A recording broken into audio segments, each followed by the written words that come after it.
Are men starved of compliments? If you're a dude, then you probably vividly remember that one time a girl in your class said that you have pretty eyes, or the time your elementary school teacher called you strong because you helped move a table or carry something. What's up with this? In the traditional portrayal of masculinity, men are expected to be stoic, physically and mentally tough. Emotional restraint and strength are exalted to the highest degree, and are absolutely needed to succeed in the chaos of life. Men are expected to do the work they need to do, no matter how they might feel at the moment, because, after all, it's the duty of men to perform and to provide.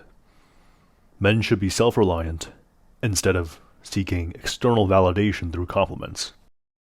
But the fact that I remember every single compliment given to me shows that they do hold emotional value. The one compliment I will never forget was from my lacrosse captain in high school. I had just joined the lacrosse team as a 10th grader, and I was actually atrocious at the game.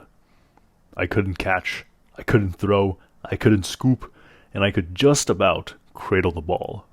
I was also nearsighted and I couldn't really see anything because I refused to wear my glasses and I didn't know contact lenses existed. This all sounds pretty dire already, but I need to drive home how bad I truly was. During my first ever game, my coach sent me onto the field, and I was stomping around in my pads and helmet with absolutely no clue what I was doing. Someone dropped the ball, and I thought to myself, this is my chance, and I sprinted towards it. I stood completely still over the ball and tried scooping it up. I overshot and missed the first time. I dropped it the second time, and finally, I got it on the third try. Okay, it gets better. I'm cradling it, right? And I sprint with all of my might in the complete opposite direction, towards my own team's goal. I realize what I'm doing, I make a U-turn and I sprint back. The referee runs up to me and says, "What the fuck are you doing?" before I manage to pass the ball to one of my teammates. I look to the sideline and I see my teammates waving their hands and screaming to tell me to get off the field, and I sprint back to let someone else take my spot. As I neared my team, I yelled, "I have no idea what I'm doing." In retrospect, this is incredibly funny, but at the time I was pretty crushed. That was the state of mind I was in. I knew I was terrible, and I expected to be a bench warmer. But I kept on practicing, and eventually, I got to the point where I was comfortable enough to do this little trick where you balance the ball on the sidewall of the lacrosse head, throw it up, do a full loop around the ball, and then catch it again on the sidewall. Here's a clip of what it looks like, without the loop.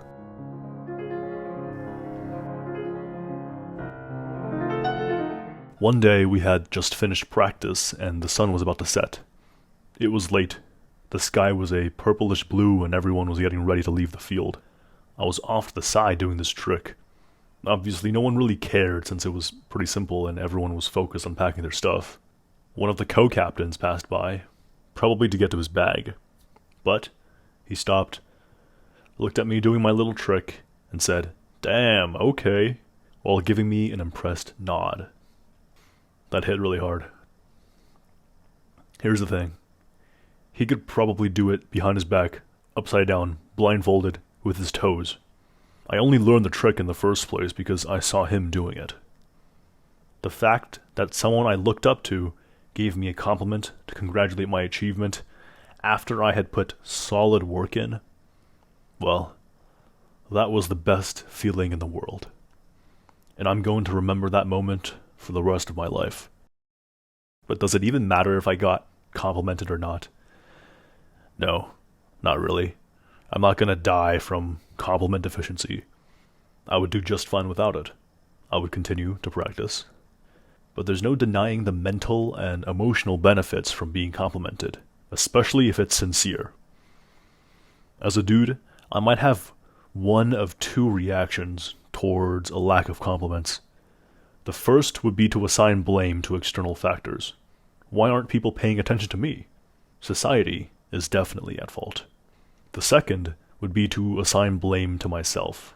I'm probably just not good enough. I'm going to ask you something, and you have to answer honestly. Do you think you deserve to be complimented? Have you done things worthy of being complimented? If you don't get any compliments from anyone, ever, then it's very unlikely that everyone else on Earth is at fault. You can't control what other people do. The only thing you can control is yourself. You know, the first man in history to lift 500 kilograms, or approximately 1,100 pounds, was Eddie Hall. He trained for months, under scrutiny and ridicule, to lift a weight that everyone thought was completely impossible to lift. He got into the stadium,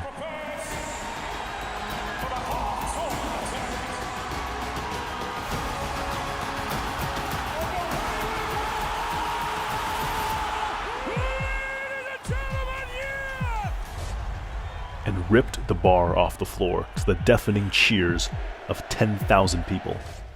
After the record-setting lift, blood was gushing out of his nose, his tear ducts, and his ears.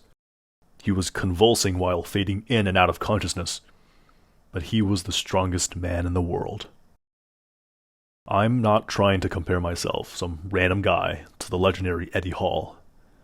My point is, I'm pretty sure he received a compliment or two for making history. But do you think he cared about something like that? In the long run, compliments do not matter. If you really care about compliments, then build yourself into someone who deserves to be complimented. Choose something to improve. Take on responsibility. Put the work in consistently. Succeed overwhelmingly, and compliments will roll in. But at that point, the compliments would just be a nice little bonus. Alright, I'm gonna head out. See you around.